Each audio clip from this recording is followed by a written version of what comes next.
കൊച്ചിയിൽ നടിക്കെതിരെ ആക്രമണം നടത്തിയ കേസിലെ മുഴുവൻ പ്രതികളെയും തിരിച്ചറിഞ്ഞതായി പോലീസ്. ഇവരിൽ പിടികൂടിയ 3 പേരും കൊടും കുറ്റവാളികൾ.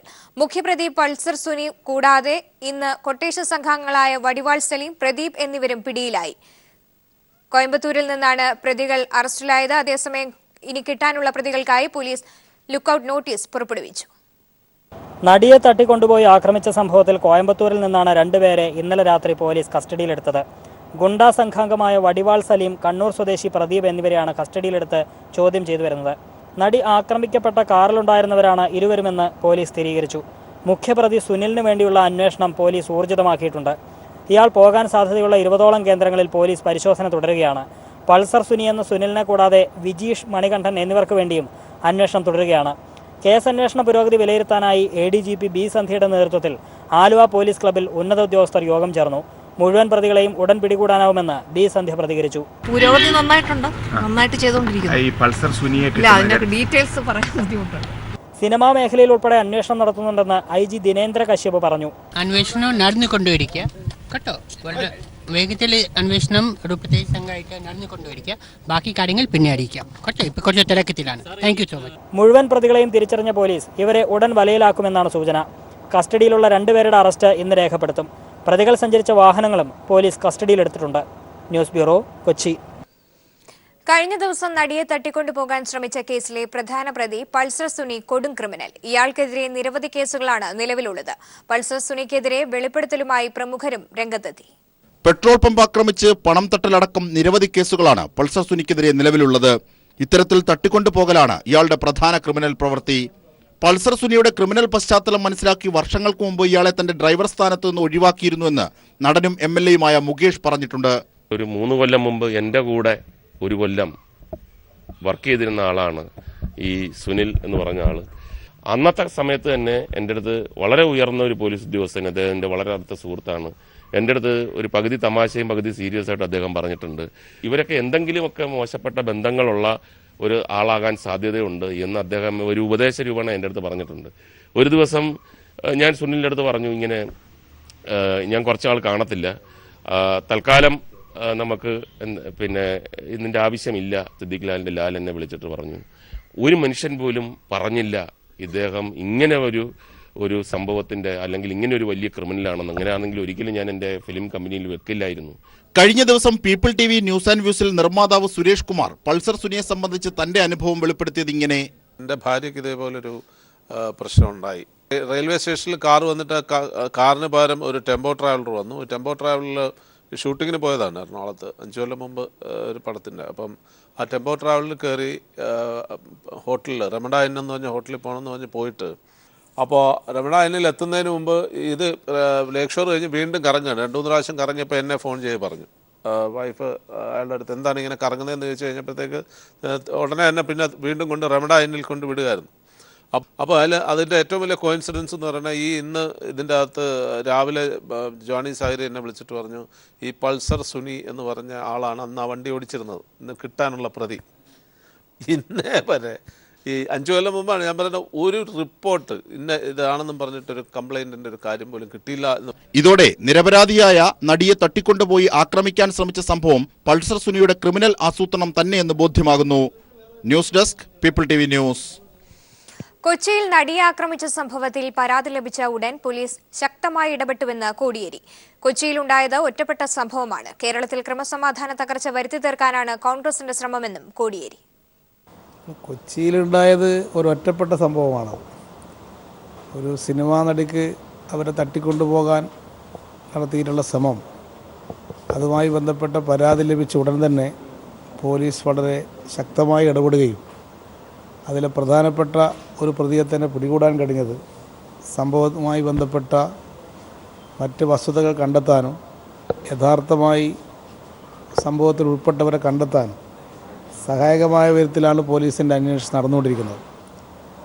ഈ ഒറ്റപ്പെട്ടൊരു സംഭവത്തെ അടിസ്ഥാനമാക്കി ക്രമസമാധാന തകർച്ച എന്ന് പ്രചരിപ്പിക്കുന്ന UDF അവരുടെ കഴിഞ്ഞ 5 വർഷക്കാലത്തെ ഭരണവുമായി തട്ടിച്ചു നോക്കുമ്പോൾ കേരളത്തിൽ ഭദ്രമായൊരു ക്രമസമാധാനമാണ് ഉള്ളത് എന്ന കാര്യം അവർക്ക് തന്നെ മനസ്സിലാക്കാൻ കഴിയും.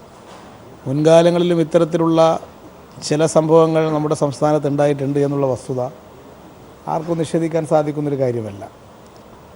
കോൺഗ്രസിനെ സംബന്ധിച്ചിടത്തോളം അവരുടെയിലുള്ള ചില പ്രശ്നങ്ങൾ കാരണം ശ്രദ്ധ തിരിച്ചുവിടാൻ വേണ്ടിയിട്ടാണ് രമേശ് ചെന്നിത്തല ഒരു പ്രതിപക്ഷ നേതാവാണെന്ന് സ്ഥാപിക്കാൻ, ഉമ്മൻചാണ്ടിയേക്കാൾ കരുത്ത് പ്രതിപക്ഷ നേതാവായിട്ട് തനിക്കാണെന്ന് സ്ഥാപിക്കാനുള്ള വ്യഗ്രതയിലാണ് അദ്ദേഹം ഓരോ ദിവസം ഓരോ പ്രസ്താവനകളും സമരങ്ങളുമായി പുറപ്പെട്ടിരിക്കുന്നത്. അതൊന്നും അദ്ദേഹത്തിൻ്റെ UDFൻ്റെ ഭരണകാലത്തെക്കുറിച്ച് ഓർക്കുന്ന ആരും അവരുടെ പ്രചരണം കേരളത്തിൽ വിശ്വസിക്കാൻ പോകുന്നില്ല. സ്ത്രീകൾക്ക് പുറത്തിറങ്ങി നടക്കാനാവാത്ത സാഹചര്യമാണുള്ളതെന്നും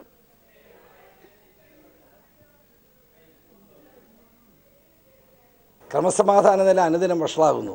ഇന്ന് തന്നെ കൊല്ലത്ത് ഹർത്താൽ നടക്കുകയാണ്. ഇവിടെ സ്ത്രീകൾക്ക് സുരക്ഷിതമായി യാത്ര ചെയ്യാൻ കഴിയുന്നില്ല. കുട്ടികളെ കോളേജിൽ വെച്ച് പെട്രോൾ ഒഴിച്ച് ആളുകൾ തീ കൊളുത്തുന്നു. സംഘർഷങ്ങൾ വർദ്ധിക്കുന്നു. കൊട്ടേഷൻ സംഘങ്ങൾ അഴിഞ്ഞാടുന്നു. ഇതൊക്കെ കണ്ടിട്ടും കേരളത്തിൽ ഒന്നും സംഭവിക്കുന്നില്ല എന്ന കോടിയേരി ബാലകൃഷ്ണൻ്റെ വാദം ജനങ്ങൾ വളരെ വളരെ ഹാസ്യത്തോടു കൂടിയാണ് കാണുന്നത്. കലാകാരികൾക്ക് രാത്രികാലങ്ങളിലുള്ള സുരക്ഷിത യാത്രകൾക്ക് എല്ലാ നടപടികളും സർക്കാർ സ്വീകരിച്ചിട്ടുണ്ടെന്ന് നടനും MLAയുമായ മുകേഷ് മാധ്യമങ്ങളോട് പറഞ്ഞു. നടികൾക്ക് വേണമെങ്കിൽ വനിതാ പോലീസിന്റെ സംരക്ഷണം തേടാം. ഈ സൗകര്യങ്ങൾ എല്ലാവരും ഉപയോഗിക്കണമെന്നും അദ്ദേഹം പറഞ്ഞു. സിനിമയിലുള്ള അല്ലെങ്കിൽ കലാകാരനായിട്ടുള്ള ആരെങ്കിലും എവിടെയെങ്കിലും ഇതേ കണക്ക് ഒറ്റയ്ക്ക് പോകുന്നുണ്ടെങ്കിൽ ഒരു നമ്പർ തരും. ആ നമ്പറിൽ വിളിക്കണം. ആ പോകുന്ന വഴി അത് പോലീസ് ശ്രദ്ധിക്കും. ചെല്ലുന്ന വഴി ശ്രദ്ധിക്കും. ആ പോകുന്ന ഡ്രൈവറിൻ്റെ കുറിച്ചുള്ള കാര്യങ്ങൾ ശ്രദ്ധിക്കും. പ്രത്യേകിച്ചും സ്ത്രീകളാണെങ്കിൽ, നടികൾ ആണെങ്കിൽ, ഇനി സിനിമയിലാണെങ്കിലും നാടകത്തിലാണെങ്കിലും ഒക്കെ നടികൾ എവിടെയെങ്കിലും പോകുന്നുണ്ടെങ്കിൽ അത് ഒരു വനിതാ പോലീസിനെ കൂടെ വിടാൻ വരെ നമ്മുടെ പോലീസ് തയ്യാറാണ്. അതിനുവരെയുള്ള സംവിധാനങ്ങൾ DGP ഏർപ്പാട് ചെയ്തിട്ടുണ്ട്. അപ്പോൾ ആ ഫെസിലിറ്റീസ് ഒന്നും ആരും ഉപയോഗിക്കാതിരിക്കരുത്. ആക്രമിക്കപ്പെട്ട നടിക്ക് പിന്തുണയുമായി മഞ്ജു വാര്യർ. ഇപ്പോൾ നടിക്ക് എല്ലാവിധ പിന്തുണയുമാണ് നൽകേണ്ടത്. താൻ ഉൾപ്പെടെയുള്ള സുഹൃത്തുക്കളുടെ പിന്തുണയുണ്ടാകുമെന്നും മഞ്ജു വാര്യർ ഫേസ്ബുക്കിൽ കുറിച്ചു. തനിക്കറിയാവുന്ന ഏറ്റവും സുന്ദരികളിൽ ഒരുവളായവൾക്ക് സംഭവിച്ചതിൽ അതിയായ അസ്വസ്ഥത രേഖപ്പെടുത്തി പൃഥ്വിരാജും ഫേസ്ബുക്കിൽ പോസ്റ്റിട്ടു. ധീരമായ നിലപാടെടുത്ത പെൺകുട്ടിക്ക് ഒരുമിച്ച് നിന്ന് പിന്തുണ നൽകാമെന്ന് പൃഥ്വിരാജ് കുറിച്ചു. നടിയെ ആക്രമിച്ച സംഭവത്തിൽ പ്രതിഷേധിച്ച് സിനിമാ സഹപ്രവർത്തകരുടെ കൂട്ടായ്മ ഇന്ന് വൈകിട്ട് 6 മണിക്ക് എറണാകുളം ദർബാർ ഹാൾ ഗ്രൗണ്ടിൽ ഒത്തുചേരുമെന്ന് അമ്മ സെക്രട്ടറി ഇടവേള ബാബു അറിയിച്ചു. സഹപ്രവർത്തകർ എല്ലാവരും എത്തിച്ചേരണമെന്നും അദ്ദേഹം അഭ്യർത്ഥിച്ചു. കൊടിഞ്ഞി ഫൈസൽ വധത്തിന്റെ ഗൂഢാലോചന നടന്നത് RSS കാര്യാലയത്തിൽ. തിരൂർ തൃക്കണ്ടിയൂരിലെ RSS കേന്ദ്രത്തിൽ ഗൂഢാലോചന നടത്തിയതിന് തെളിവ് RSS സഹകാര്യവാഹകന്റെ മൊഴിയിൽ നിന്നാണ് പോലീസിന് തെളിവുകൾ ലഭിച്ചിരിക്കുന്നത്. കൂടുതൽ വിവരങ്ങളുമായി ഇപ്പോൾ KT സ്വാലിഹ് ചേരുന്നുണ്ട്. സ്വാലിഹ്, എന്തൊക്കെയാണ് വിവരങ്ങൾ? സോമി, ഇസ്ലാം മതം സ്വീകരിച്ചതിന് ഫൈസലിന് കഴിഞ്ഞ നവംബർ 19-നാണ് വെട്ടിക്കൊലപ്പെടുത്തിയത്. താനൂർ റെയിൽവേ സ്റ്റേഷനിലേക്ക് ഓട്ടോറിക്ഷയിൽ പോകുന്നതിനിടെയായിരുന്നു 2 ബൈക്കുകളിലെത്തിയ സംഘം ഫൈസലിനെ പിന്തുടർന്ന് കൊടിഞ്ഞി ഫാറൂഖ് നഗറിൽ വെച്ച് വെട്ടിക്കൊലപ്പെടുത്തിയത്. സംഭവവുമായി ബന്ധപ്പെട്ട് ഫൈസലിന്റെ ഒരു ബന്ധുവും ഒരു വിമുക്ത പഠനം ഉൾപ്പെടെ 8 പേർ നേരത്തെ പോലീസിന്റെ കസ്റ്റഡിയിലായിരുന്നു, പോലീസ് പിടിയിലായിരുന്നു. ഇവരെ ചോദ്യം ചെയ്തതിൽ നിന്നാണ് തിരൂർ താലൂക്ക് സഹകാര്യവാഹക മഠത്തിൽ നാരായണനെ പോലീസ് അറസ്റ്റ് ചെയ്യുന്നത്. ഇദ്ദേഹമാണ് പോലീസിന് നിർണായകമായ മൊഴികൾ നൽകിയിട്ടുള്ളത്. ഈ കൊലയ്ക്ക് ഗൂഢാലോചന നടന്നത് തിരൂർ തൃക്കണ്ടിയൂരിലെ മലപ്പുറം ജില്ലാ ആസ്ഥാനത്ത് വെച്ചാണ്, RSSന്റെ ആസ്ഥാനത്ത് വെച്ചായിരുന്നു. ഫൈസലിന്റെ ഭാര്യയും 3 മക്കളും ഇസ്ലാം സ്വീകരിച്ചിരുന്നു. ഇതോടൊപ്പം മറ്റു ചില അടുത്ത ബന്ധുക്കൾ കൂടി ഇസ്ലാം സ്വീകരിക്കാനുള്ള സാധ്യതയുണ്ടെന്ന് മനസ്സിലാക്കിയാണ് കൊലപാതകം നടത്തിയതെന്ന് നാരായണൻ മൊഴി നൽകിയിട്ടുണ്ട്. പ്രതികൾ സംഭവത്തിന് ശേഷം രക്തക്കറ പുരണ്ട വസ്ത്രങ്ങൾ RSS കാര്യാലയത്തിലെത്തിയാണ് നശിപ്പിച്ചു കളഞ്ഞത്. ഇതിനുള്ള ആയുധങ്ങൾ ശേഖരിച്ചതും സൂക്ഷിച്ചതും ഇവിടെയായിരുന്നു. ഇവിടെ നിന്ന് പിന്നീട് മാറ്റി എന്നാണ് നാരായണൻ പോലീസിന് മൊഴി നൽകിയത്. നാരായണനെ ഈ കേന്ദ്രത്തിൽ RSS കേന്ദ്രത്തിൽ എത്തിച്ച പോലീസ് കഴിഞ്ഞ ദിവസം തെളിവെടുപ്പ് നടത്തിയിരുന്നു. അതോടൊപ്പം മറ്റു പ്രതികളും ഇപ്പോൾ RSS പ്രവർത്തകരായതുകൊണ്ട് തന്നെ ഇത് മതവിദ്വേഷമാണ് എന്ന് നേരത്തെ തന്നെ പോലീസ് കണ്ടെത്തിയിരുന്നു. മതം മാറിയതാണ് കൊലയ്ക്ക് കാരണമെന്ന് പോലീസ് നേരത്തെ കണ്ടെത്തിയിരുന്നു. അന്വേഷണം ഇപ്പോൾ ഏതാണ്ട് അവസാന ഘട്ടത്തിലേക്ക് കടന്നുകൊണ്ടിരിക്കുകയാണ്. സോമി, കൊടിഞ്ഞി ഫൈസൽ വധത്തിന്റെ ഗൂഢാലോചന നടന്നത് RSS കാര്യാലയത്തിൽ തന്നെ. തിരൂർ തൃക്കണ്ടിയൂരിലെ RSS കേന്ദ്രത്തിൽ ഗൂഢാലോചന നടത്തിയതിന് തെളിവുകൾ RSS സഹകാര്യവാഹകന്റെ മൊഴിയിൽ നിന്നാണ് പോലീസിന് തെളിവുകൾ ലഭിച്ചത്. സ്വാലിഹാണ് വിവരങ്ങൾ നൽകിയത്. CK ജാനുവിന്റെ പാർട്ടി പിളരുന്നു. സംസ്ഥാന സെക്രട്ടറി ബിജു കാക്കത്തോടിന്റെ നേതൃത്വത്തിൽ ഒരു വിഭാഗം പാർട്ടി വിടുന്നു. NDA വയനാട് ജില്ലാ കൺവീനറാണ് ബിജു. ജാനുവിന്റെ നേതൃത്വത്തിൽ ഇന്ന് നടന്ന മുത്തങ്ങ അനുസ്മരണം ഈ വിഭാഗം ബഹിഷ്കരിച്ചു. CK ജാനു BJPയുടെ ഫണ്ടിംഗ് ഏജന്റ് എന്നും ആരോപണം. വിവരങ്ങളുമായി PV കുട്ടൻ ചേരുന്നുണ്ട്. കുട്ടൻ, വിവരങ്ങളിലേക്ക്. സ്വാമി, NDAയുടെ ഭാഗമായ CK ജാനുവിന്റെ ജനാധിപത്യ രാഷ്ട്രീയ സഭ എന്ന രാഷ്ട്രീയ പ്രസ്ഥാനവും അതുപോലെ തന്നെ ആദിവാസി ഗോത്ര മഹാസഭ എന്ന സംഘടനയും പിളർപ്പിന്റെ വക്കിലാണ്. ഈ സംഘടനകളുടെയൊക്കെ പ്രധാന ഭാരവാഹിയായ ബിജു കാക്കത്തോട് എന്ന് പറഞ്ഞ നേതാവ് CK ജാനുവിൽ നിന്നും അതുപോലെ തന്നെ ഈ സംഘടനയിൽ നിന്നും വേർപിരിയാൻ വേണ്ടി ഒരുങ്ങുകയാണ്.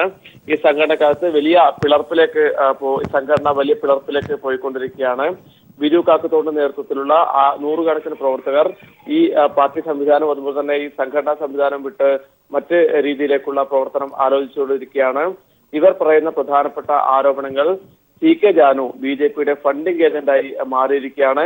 അതുപോലെ തന്നെ ആദിവാസികളുടെ പ്രശ്നങ്ങളെ കുറിച്ച് CK ജാനുവിന് ഒരു തരത്തിലുള്ള ബോധ്യവുമില്ല, അതുപോലെ തന്നെ അത്തരം ഒരു താല്പര്യവുമില്ല. ഇപ്പോൾ അധികാരമോഹമാണ് CK ജാനുവിനെ നയിക്കുന്നതെന്നൊക്കെയുള്ള ആരോപണങ്ങളാണ് ബിജു കാക്കത്തോടിന്റെ നേതൃത്വത്തിലുള്ള പ്രവർത്തകർ ഉന്നയിക്കുന്നത്. ഇന്ന് മുത്തങ്ങ ദിനത്തിന്റെ ഭാഗമായി കൽപ്പറ്റയിൽ CK ജാനുവിന്റെ നേതൃത്വത്തിൽ ഒരു അനുസ്മരണ സമ്മേളനം സംഘടിപ്പിച്ചിരുന്നു. ഈ സമ്മേളനത്തിനകത്ത് പ്രധാനപ്പെട്ട പ്രാസംഗികരായും പ്രധാന സംഘാടകരായും ആദിവാസി ഗോത്ര മഹാസഭയുടെ സംസ്ഥാന ജനറൽ സെക്രട്ടറി കൂടിയായ ബിജു കാക്കത്തൂരാണ് പങ്കെടുക്കേണ്ടിയിരുന്നത്. അദ്ദേഹത്തിന്റെ ഫോട്ടോ അടക്കം വെച്ച പോസ്റ്റർ ഈ പ്രചാരണത്തിന് വേണ്ടി ഉണ്ടായിരുന്നു, ഈ പരിപാടിയുടെ പ്രചാരണത്തിന് വേണ്ടി ഉണ്ടായിരുന്നു. എന്നാൽ ബിജു കാക്കത്തോട് ഈ പരിപാടിയിൽ നിന്നും പിന്മാറി പരിപാടി പൂർണ്ണമായും അദ്ദേഹം ബഹിഷ്കരിച്ചു. അദ്ദേഹവും അദ്ദേഹത്തിന്റെ കൂടെയുള്ള നിരവധി പ്രവർത്തകരും ഈ സംഘടനയിൽ നിന്നും പൂർണ്ണമായി മാറിയിരിക്കുകയാണ്. അവർ ഉന്നയിക്കുന്ന പ്രധാന ആരോപണം ഞാൻ നേരത്തെ സൂചിപ്പിച്ചതുപോലെ തന്നെ ആദിവാസികളുടെ പ്രശ്നങ്ങൾക്കകത്ത് CK ജാനുവിന് ഒരു വിധത്തിലുള്ള താല്പര്യവും ഇപ്പോഴില്ല. അതുപോലെ തന്നെ ഈ ആദിവാസികളെ സംഘപരിവാറിന്റെ കാവ്യ പുതപ്പിക്കാനാണ് CK ജാനുവിന്റെ നീക്കം. ഇതൊരു കാരണവശാലും അംഗീകരിക്കില്ല എന്ന ഒരു നിലപാടുമായിട്ടാണ് ഇപ്പോൾ ഈ വിഭാഗം നിൽക്കുന്നത്. എന്തായാലും വളരെ പെട്ടെന്ന് തന്നെ ഈ പിളർപ്പ് പൂർണ്ണമാകാനും ഈ സംഘടനയും CK ജാനുവിന്റെ രാഷ്ട്രീയ പാർട്ടിയും പൂർണ്ണമായും വിഭജിക്കാനും സാധ്യതയുണ്ട്. സ്വാമി, PV കുട്ടനാണ് വിവരങ്ങൾ നൽകിയത്. സ്വാശ്രയ കോളേജുകളിലെ ഇടിമുറികളും കാട്ടുനീതി നടപ്പാക്കുന്നതും വഴി കേരളത്തിലെ വിദ്യാഭ്യാസ രംഗം താറുമാറായതായി ഭയപ്പെടുന്നതായി സ്പീക്കർ ശ്രീരാമകൃഷ്ണൻ. ഇത് തടഞ്ഞില്ലെങ്കിൽ വ്യാജ വിദ്യാഭ്യാസത്തിന്റെ ഹബ്ബായി കേരളം മാറുമെന്നും അദ്ദേഹം പറഞ്ഞു. ഇടിമുറികളുള്ള സ്വാശ്രയ കോളേജുകളും കാട്ടുനീതി നടപ്പിലാക്കുന്ന സ്വകാര്യ വിദ്യാഭ്യാസ സ്ഥാപനങ്ങളും കൊണ്ട് കേരളത്തിന്റെ വിദ്യാഭ്യാസ രംഗം താറുമാറാകുമെന്ന് നമ്മൾ ഭയപ്പെട്ടു തുടങ്ങിയിരിക്കുന്നു. താറുമാറാവുന്നുണ്ട് എന്ന് നമ്മൾ അനുഭവിച്ചും തുടങ്ങിയിരിക്കുന്നു. അവരെ റെഗുലേറ്റ് ചെയ്യാൻ ആവശ്യമായ നിലവാരം ഉറപ്പുവരുത്താൻ അധിക സമൂഹവുമുണ്ട്. നിഷ്കരുണം ആ നിയമത്തെ അഭിപ്രായം ഇങ്ങനെ പോയാൽ വ്യാജ വിദ്യാഭ്യാസത്തിന്റെ ഹബ്ബായിട്ട് കേരളം അറിയപ്പെടുന്ന സാഹചര്യമാണ് എന്നാണ് എൻ്റെ അഭിപ്രായം. മേഘാലയ സ്വദേശിനിയായ യുവതിക്ക് നേരെ ട്രെയിനിൽ പീഡന ശ്രമം. ഗുവാഹത്തി തിരുവനന്തപുരം എക്സ്പ്രസിൽ യാത്രാമധ്യയാണ് മലയാളി യുവാവ് യുവതിയെ പീഡിപ്പിക്കാൻ ശ്രമിച്ചത്. യുവതി തമ്പാനൂർ റെയിൽവേ പോലീസിൽ പരാതി നൽകി. തിരുവനന്തപുരത്തെ അധ്യാപികയുടെ വീട്ടിൽ ജോലി ചെയ്യുന്ന മേഘാലയ സ്വദേശിനിയായ യുവതിക്ക് നേരെ പീഡനശ്രമമുണ്ടായതായാണ് പരാതി. വെള്ളിയാഴ്ച നാട്ടിൽ നിന്ന് മടങ്ങവേ ഗുവാഹത്തി തിരുവനന്തപുരം എക്സ്പ്രസിലെ സെക്കൻഡ് AC കമ്പാർട്ട്മെന്റിൽ വെച്ചായിരുന്നു പീഡനശ്രമം. ഗുവാഹത്തിയിൽ നിന്നും ട്രെയിനിൽ കയറിയ മലയാളി യുവാവ് യുവതിയെ നിരന്തരം ശല്യപ്പെടുത്തുകയും പീഡിപ്പിക്കാൻ ശ്രമിക്കുകയുമായിരുന്നു. എറണാകുളത്ത് യുവാവ് ഇറങ്ങുന്നതുവരെ ഇത് തുടർന്നെന്ന് യുവതിയുടെ പരാതിയിൽ പറയുന്നു. യുവാവ് മദ്യപിച്ചിരുന്നതായും സഹയാത്രക്കാരും ഇയാളെ എതിർക്കുകയോ തന്നെ സഹായിക്കുകയോ ചെയ്തില്ലെന്നും യുവതി പറഞ്ഞു. കഴിഞ്ഞ ദിവസം തിരുവനന്തപുരത്തെത്തിയ യുവതി ഇന്ന് അധ്യാപികയ്ക്കൊപ്പമെത്തി തമ്പാനൂർ റെയിൽവേ പോലീസ് സ്റ്റേഷനിൽ പരാതി നൽകി. കേസിൽ എറണാകുളത്തടക്കം മറ്റ് റെയിൽവേ സ്റ്റേഷനുകളിൽ ബന്ധപ്പെട്ട് അന്വേഷണം നടത്തുമെന്ന് പോലീസ് അറിയിച്ചു. News bureau, Thiruvananthapuram. തിരികെ വാർത്തയിലേക്ക്. മാറ്റി സ്ഥാപിക്കുന്ന ബെവ്കോ ഔട്ട്ലെറ്റുകൾക്ക് പോലീസ് സംരക്ഷണം നൽകണമെന്ന് DGPയുടെ സർക്കുലർ. ഔട്ട്ലെറ്റുകൾക്കെതിരെ പ്രതിഷേധം ശക്തമാവുന്ന സാഹചര്യത്തിലാണ് DGPയുടെ നിർദ്ദേശം. കൂടുതൽ വിവരങ്ങളുമായി സുനിൽ അരുമാനൂർ ചേരുന്നുണ്ട്. സുനിൽ, വിവരങ്ങളിലേക്ക്. സ്വാമി, സംസ്ഥാനത്തെ ബിവറേജ് കോർപ്പറേഷന്റെ ഔട്ട്ലെറ്റുകൾ മാറ്റി സ്ഥാപിക്കുന്നതുമായി ബന്ധപ്പെട്ടാണ് വിവിധ കേന്ദ്രങ്ങളിൽ ശക്തമായ പ്രതിഷേധം ഉയർന്നിരിക്കുന്നത്.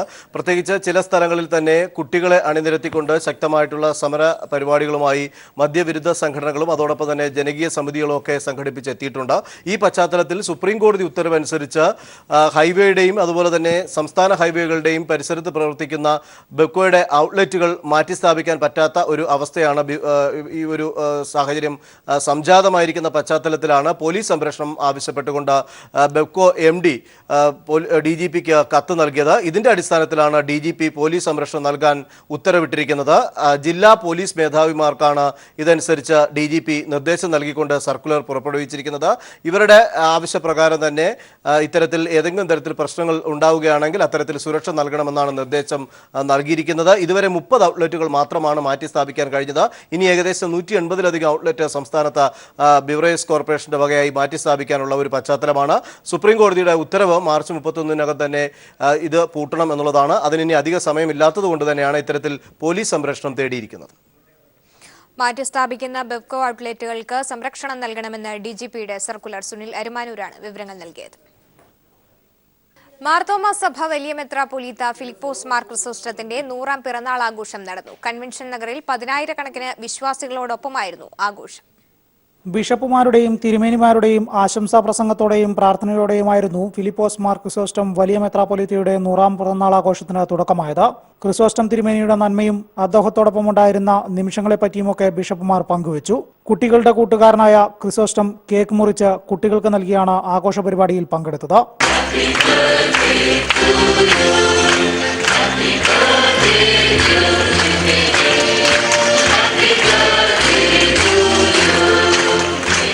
ചെറുപ്പകാലത്ത് മരാമൺ കൺവെൻഷൻ കാണാൻ വന്നപ്പോഴുണ്ടായ അനുഭവങ്ങളും കുസൃതിയുമെല്ലാം തന്റെ സ്വതസിദ്ധമായ നർമ്മം കലർന്ന ശൈലിയിൽ തന്നെ ക്രിസോസ്റ്റം തിരുമേനി വിശദമാക്കി. അന്ന് മുതലേ മനുഷ്യരെ കളിപ്പിക്കാൻ എനിക്കറിയാം. മണത്തെറി അറിയാൻ മാത്രമല്ല സ്തോത്രവാഴ്ച എടുക്കാനും എനിക്കറിയാം. ക്യാൻസർ രോഗം പിടിപെട്ടപ്പോൾ രോഗത്തെ ഭയക്കാതെ അതിനെ ചെറുത്തു തോൽപ്പിച്ചതും അദ്ദേഹം പറയുകയുണ്ടായി. തന്റെ ജീവിതത്തിലെ ഓരോ കാര്യങ്ങളും ഒരു സന്ദേശം പോലെ വിശ്വാസികൾക്ക് പറഞ്ഞുകൊടുത്താണ് ക്രിസോസ്റ്റം വലിയ മെത്രാപ്പൊലീത്ത തന്റെ പ്രസംഗം അവസാനിപ്പിച്ചത്. നിരവധി വിശിഷ്ട വ്യക്തികൾ പരിപാടിയിൽ സംബന്ധിച്ചിരുന്നു. മാരാമണിൽ നിന്നും ബിജേഷ് നടുവിൽ.